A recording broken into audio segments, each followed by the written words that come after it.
Being a caregiver is a very important job, one that many of us learn on the fly. Landmark Health understands that some caregiver tasks can be challenging to perform without the proper training. The video today will walk you through how to help somebody off the floor who has fallen and is not injured. Are you okay? I think so.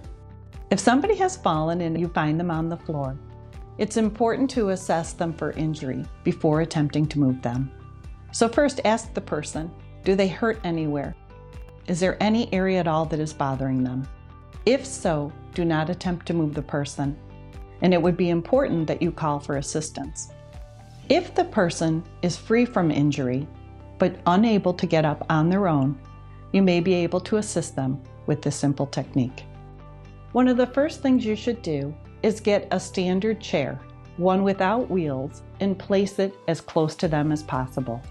It is best if you can help them onto their hands and knees. You'd ask the person to put their hands onto that chair that you've placed in front of them. You can help them lift one leg up to a higher kneeling position, and then you would let them know that you're going to count to 3. And on the count of 3, 1, 2, 3. You're both going to come up.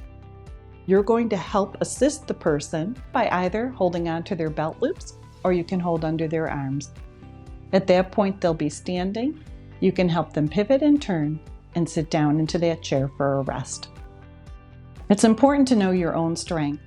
You don't want to do anything that's going to injure you as the caregiver.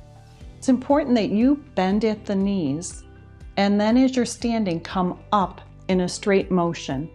You don't want to be hunched over. You don't want to be standing at an awkward angle, so you don't risk injury to your back. Thank you for all your hard work in caring for your loved one. Remember, Landmark is available to support eligible patients 24/7. When your loved one feels ill, please make your first call to their Landmark care team.